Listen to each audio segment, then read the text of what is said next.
అదే RTV app వార్తల్ని క్షణాల్లో చదివే అవకాశం ఉంటుంది. ఒక న్యూస్ పేపర్, ఒక టెలివిజన్ ఛానల్ మీ చేతుల్లో ఎప్పుడూ ఉంటాయి. బీజేపీ రాష్ట్ర అధ్యక్షులు రామచంద్రరావుతో పాటు బీజేపీ నేతల చాలా మందిని కూడా పోలీసులు హౌస్ అరెస్ట్ చేశారు. అసలు ఎందుకు ఈ హౌస్ అరెస్ట్ చేశారు, పోలీసులు ఏం చెప్పారు, అసలు రామచంద్రరావు హౌస్ అరెస్ట్ కారణం ఏంది ఒక్కసారి ఆయన్ని అడిగి తెలుసుకుందాం. BJP state చీఫ్ను. సార్, పోలీసులు మేము చూసాము ఇంతవరకు మీ ఇంటి ముందే ఉన్నారు, ఏం చెప్తున్నారు సార్ పోలీసులు, మీరు ఎందుకు హౌస్ అరెస్ట్లో ఉన్నారు? పొద్దున 5:30కు యోగా చేసి బయటకు వస్తుంటే తలుపు తెరవగానే 50 మంది పోలీసులు ఉన్నారు. ఏంది అని అంటే మిమ్మల్ని హౌస్ అరెస్ట్ చేశారని చెప్పారు. ముందుగా ఇవాళ తిరంగా ర్యాలీస్ ఉన్నాయి. బహుశా దానికోసం అరెస్ట్ చేసి తిరంగా ర్యాలీకి అరెస్ట్ చేయాల్సిన అవసరం లేదు.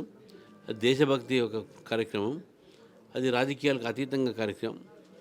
నేను మళ్ళీ పోలీసు వారిని అడిగితే ఇన్స్పెక్టర్గా చెప్పారు, ఇవాళ పెద్దమ్మ గుడిలో బంజారా హిల్స్లో కుంకుమార్చిన కార్యక్రమం జరుగుతుంది, అందుకే అరెస్ట్ చేశామని చెప్పారు. చాలా ఆశ్చర్యం అనిపించింది.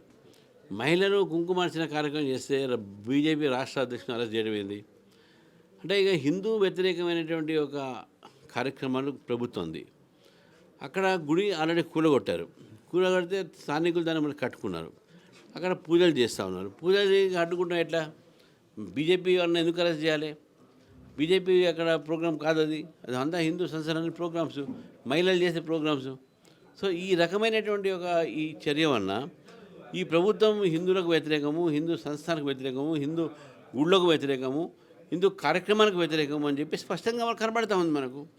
సో కాబట్టి నా అరెస్ట్ సరే, నా కార్యకర్తలు ఎందుకు అరెస్ట్ చేయాలి, మా కార్పొరేట్లు ఎందుకు అరెస్ట్ చేయాలి? ఇది స్పష్టంగా ఈ యొక్క ప్రభుత్వము వాళ్ళ ఒక వైఫల్యాన్ని బలవంతంగా ఏదైతే మా మీద రుద్దే ప్రయత్నం చేస్తున్నారో ఒకటి. రెండోది అప్రజాస్వామిక అరెస్టులు, ఇదంతా కూడా వైఖరి కూడా మొత్తం కూడా అప్రజాస్వామ్యంగా ఉందని చెప్పేసి, హిందూ వ్యతిరేక వైఖరి ఉందని చెప్పేసి భావిస్తూ ఉన్నాం. ఇప్పటి వరకు హిందూ సంఘాలు దీనికి పిలుపునిచ్చాయి. మీరేమన్నా పార్టీ తరపున కానీ విజిట్ చేస్తారా? ఎందుకంటే ఇప్పటికే మీ నాయకులు కొంతమంది జూబ్లీహిల్స్ బైపోల్ ఉంది కాబట్టి ఒక వర్గానికి సంబంధించి కూడా కొమ్ము కాసేందుకు ప్రభుత్వం ఇటువంటి చర్యలకు దిగుతుందని చెప్పి సాక్షాత్తు మీ కేంద్ర మంత్రి కూడా ఒక ప్రకటన చేశారు. అటువంటిది ఏమన్నా ఉందంటారా? డెఫినెట్గా అట్లా ఉండొచ్చు. ఎందుకంటే నేను ఇంతవరకు పోలేదు అక్కడ, నాకు అక్కడ స్థానికులు చెప్పారు ఇష్యూ, మా స్థానికమైనటువంటి ఒక కార్యకర్తలు పాల్గొంటున్నారు. ఇప్పుడు డెఫినెట్గా ఈ అరెస్ట్ అయిన తర్వాత నేను డెఫినెట్గా రేపు పోతాను అక్కడికి. నేను రేపు పోయి ఆ గుడిలో నేను పూజ చేసి వస్తాను. ఎవరైంది ఆపేది? ఇప్పుడు మన గుడిలో మనం పోవడానికి మననే ఆపితే ఏమని ఉంది? ఇప్పుడు కేవలం జూబ్లీహిల్స్లో బై ఎలక్షన్స్ ఉన్నాయి కాబట్టి ఇది రాజకీయమైనటువంటి లబ్ధి పొందాలని చేస్తున్నారని చెప్పేసి ప్రజలు అనుకుంటున్నారు. సో నేను కూడా అదే అనుకుంటున్నాను. ప్రజలతో పాటు ప్రభుత్వం కేవలం ఒక వర్గాన్ని బుజ్జగించడానికి ఈ యొక్క చర్య తీసుకుంటుందండి. పోలీసులు ఇంకొకటి చెప్తున్నారు, బ్యాగ్ వెనకాల ఉండి బీజేపీ హిందూ సంఘాలను కూడా రెచ్చగొడుతుంది, హిందూ సంఘాలు అక్కడ ఉన్నటువంటి ఆలయ కమిటీ కూడా వచ్చి బీజేపీ నేతల్ని కలిసింది అనేది కొంత పోలీసులు వాదన చేస్తుంది. నిజమే అందులో? తప్పేముంది కలిస్తే? వాళ్ళు కలిసింది బీజేపీనే కదా, పాకిస్తాన్ కాదు కదా. సపోర్ట్ కోసం వచ్చిండొచ్చు. అయితే కుంకుమార్చన కార్యక్రమం కదా, అక్కడ పోయి వేరే చేయట్లే కదా. కుంకుమార్చన కార్యక్రమం అంతెందుకు భయపడాలి? అదే మా పాయింట్. సార్, ఇంకొకటి పొలిటికల్గా వస్తే మాత్రం దొంగ ఓట్ చోరీ పోగాయి అని చెప్పి రాహుల్ గాంధీ ఉద్యమం చేస్తుండే. ఇక్కడ నేతలు కూడా దానికి సంబంధించి కూడా కర్ణాటకలో కూడా చాలా ఓట్లు గల్లంతయ్యాయి, బీజేపీ అక్కడ ఓట్లు తొలగించింది, కొత్తగా మళ్ళీ యాడ్ చేస్తుంది ఇప్పుడు అని చెప్పి కొంత అనుమానాలు వ్యక్తం చేస్తున్నారు. రాష్ట్ర నాయకులు కూడా దాని మీద కొంత కామెంట్ చేస్తున్నారు. దానికి సంబంధించి ఏం చెప్తారు? నేనేమంటానంటే, రాహుల్ గాంధీ గారికి అవగాహన లేదు. వాళ్ళు హిమాచల్ ప్రదేశ్ గెలిచారు, అప్పుడు ఈ ఓట్లు చోరీ రాలే. వాళ్ళు కర్ణాటక గెలిచారు, ఓటు చోరీ రాలే. తెలంగాణ గెలిచారు, అప్పుడు ఓటు చోరీ రాలే. వాళ్ళు ఇప్పుడు బీహార్ ఓడిపోతున్నారు కాబట్టి ఓటు వచ్చింది, ఓడిపోయింది కాబట్టి ఓటు చోరీ వచ్చింది, ఈవీఎం మిషన్లు వచ్చినాయి. సో ఈ రకమైనటువంటి వైఖరి అవుతుందో రాహుల్ గాంధీది. పాపం ఆయనకు చేతిలో కాన్స్టిట్యూషన్ పట్టుకొని తిరుగుతుంది కానీ చదవడు ఆయన, దాంట్లో ఏమని తెలియదు ఆయనకు. ఎలక్షన్ కమిషన్ ఆఫ్ ఇండియా ఇది ఒక constitution body. Election commission of India prepare చేసినటువంటి ఒక ఇవన్నీ సమ్మరీ రోల్స్. అందులో బీహార్లో ఉన్నటువంటి పరిస్థితి పక్కన ఉన్నటువంటి బంగ్లాదేశ్ వాళ్ళు, రోహింగ్యాలు అక్కడ చాలామంది ఉన్నారు. మనం గతంలో కూడా చూసినాం. చివరికి ఎలక్షన్ కమిషన్ అడిగింది ఏంది?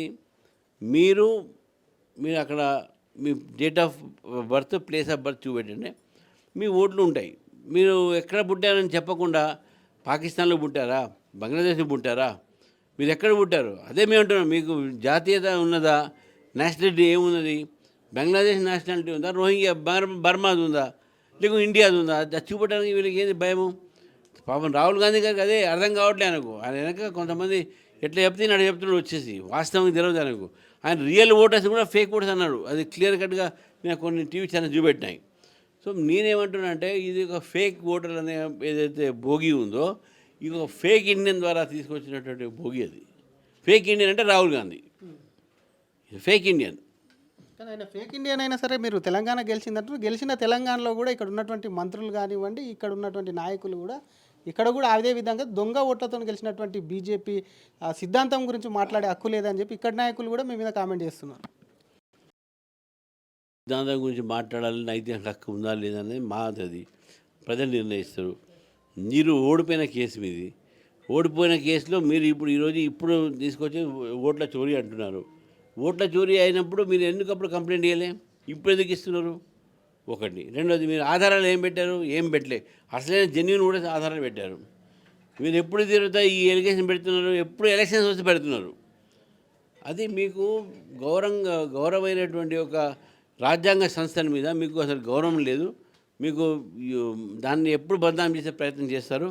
కాబట్టి గవర్నర్ ఆఫీస్ అయితే ఇటు ఈ ఎలక్షన్ కమిషన్ అయితే వీటన్నిటిని కూడా మీరు బదనాం చేసే ప్రయత్నిస్తూ ఉన్నారు. Thank you sir. ఇది అసలు ఎందుకు అరెస్ట్ చేశారు హౌస్ అరెస్టులు? హిందూ సంఘాలు ఇస్తే అసలు బీజేపీకి సంబంధం ఏంది? తిరంగా ర్యాలీలు ఉండే వాటి ఎక్కడ కూడా కార్యక్రమాలు చేయకుండా నాతో పాటు అరెస్ట్ చేసినటువంటి అనేక మంది బీజేపీ కార్యకర్తలను విడుదల చేయాలి. ప్రభుత్వం హిందుత్వ వ్యతిరేకంగా వ్యవహరిస్తుంది కాబట్టి ఆ టెంపుల్కు ఇష్యూకి సంబంధించిన ఇష్యూ మీద డెఫినెట్గా ఆ టెంపుల్ని విజిట్ చేస్తానని చెప్తూనే అసలు ఒక ఫేక్ ఇండియన్ రాహుల్ గాంధీ తీసుకొచ్చినటువంటి ప్రపగండా కూడా కాంగ్రెస్ నేతలందరూ మాట్లాడుతున్నారు. ఆయనకు రాజ్యాంగం మీద అవగాహన లేదు, అసలు సంస్థల మీద అసలే ఆయనకు పూర్తి స్థాయిలో కూడా విశ్వాసం లేదని చెప్పి కూడా రాహుల్ గాంధీ పైన కూడా బీజేపీ స్టేట్ చీఫ్ మండిపడుతున్నారు. కెమెరామెన్ గజపతో శ్రీధర్, RTV, హైదరాబాద్. తెలుగులో ఫాస్టెస్ట్ న్యూస్ ఇప్పుడు కొత్త అవతారంలో 5 సెకండ్లోనే పూర్తి వార్తా సమాచారం మీ చేతిలో. సోషల్ మీడియా ట్రెండ్స్ మీ కళ్ళ ముందుకే live TV and voice search ఆప్షన్స్తో ఇప్పుడే డౌన్లోడ్ చేయండి. యాప్ లింక్ డిస్క్రిప్షన్లో ఉంది.